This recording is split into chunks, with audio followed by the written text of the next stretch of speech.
Hey guys, time for some more vinyl from my collection. So to start off with, we have Jimmy Eat World's Bleed American. I do love all the sort of memorabilia-esque pictures that are in this. Jimmy Eat World is another one of those bands that I feel like I should have more music from them than I do. But of the music that I do have, say that I prefer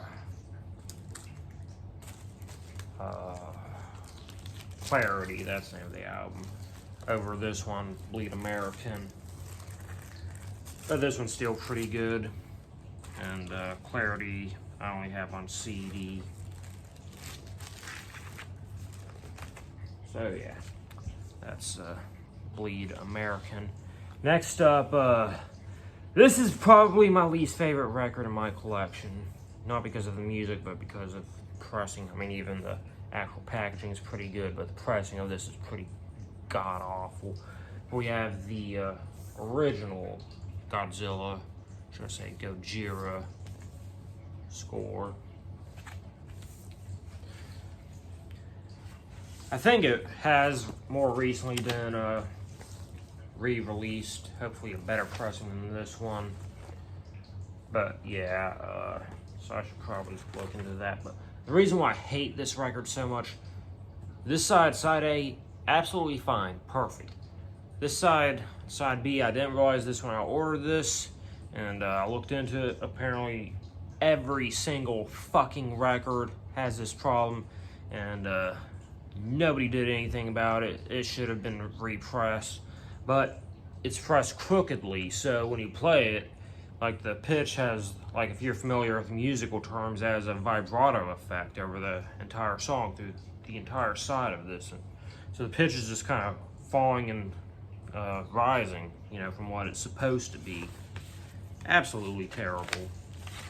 Very, very, very disappointing. Let's see. We have one of these outer strips with it, and we also have a poster.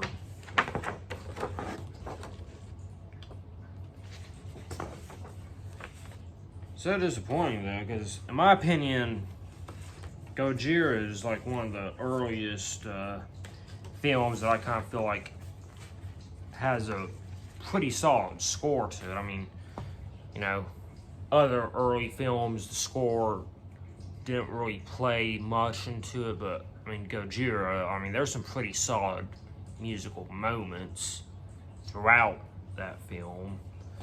But next, we're getting into my Invasion collection. So here's their debut LP. So there's actually a version of this where the lyrics are sang entirely in Swedish, and I'd really like to be able to track that one down.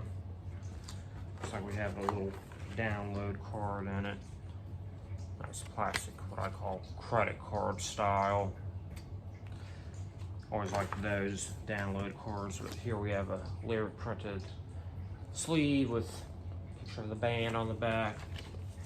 It's on black vinyl. So Invasion's a side project of Dennis Blixen of Refuse, kind of a more dark, gothic, post-punk type record. Pretty solid. Next we have Beautiful Stories. This was marketed as a LP, but it's only like 7 songs.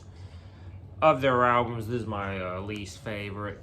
I mean, it's got plenty of good moments, but I think the biggest issue with it is just how short it is. I don't really feel like it has a chance to properly reach its potential. This one's on clear vinyl, nice Dying Alone labels there. But what was good is, as a pre-order bonus, I also got this extra little 7-inch with 2 extra songs, the Lost Ones and Valentine's Day. I usually listen to these together just because they're so short. It just kind of gives a better experience together, I think. And we have a download card. So And that's The Beautiful Stories. Next up, this is their most recent and probably my favorite album. Although I'll say I'm not a big fan of the packaging or the song titles for that matter. I feel like on the surface level they did pretty much everything to make this record seem kind of not what it really is. I wouldn't necessarily say not appealing, but so you know we have kind of this androgynous, smoky figure, and you know we have song titles like Turn on the Lights, Slow Disco, Burn Baby Burn. This makes it seem like on the surface level like it's such, you know, a typical generic modern pop record. And to his credit, I will say it's probably their danciest record. But, you know, it's Dennis's lyrics or vocals has more gothic tone than ever, and, you know, still has their kind of standard gothic, new wave, post-punk energy.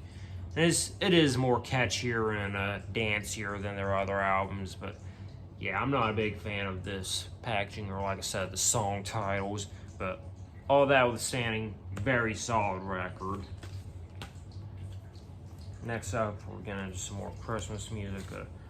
This one looks like I opted to just cut the shrink wrap. This is a record store day release. I like keeping these record store labels, and got this little label too. This is from Imagine Peace, which is actually the Flaming Lips. I think this was originally released on CD a good long time before this, and I think they try to keep it ambiguous to it being the Flaming Lips at that time. But yeah, this is the Flaming Lips. Kind of a weird avant-garde, psychedelic Indian tone to it. I believe all the vocals are performed by Steve Dross. It's not particularly vocal heavy, it's mostly instrumental, but it's a weird album called Atlas Eats Christmas, if I didn't mention its title.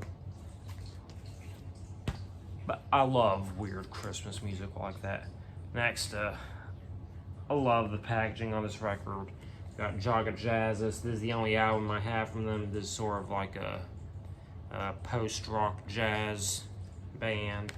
But check this out. How cool is that?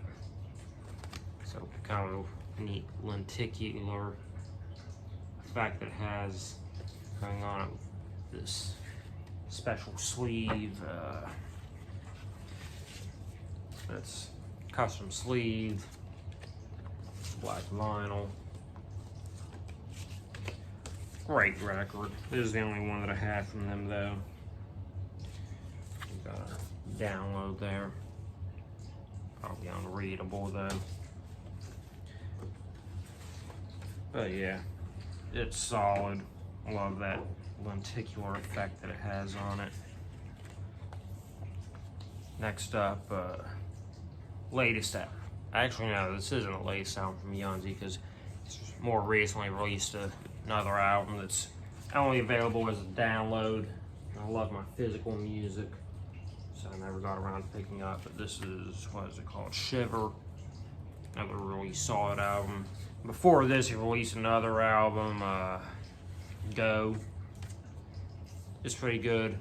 There's more orchestral pop. There's more electronics heavy. Very, let's say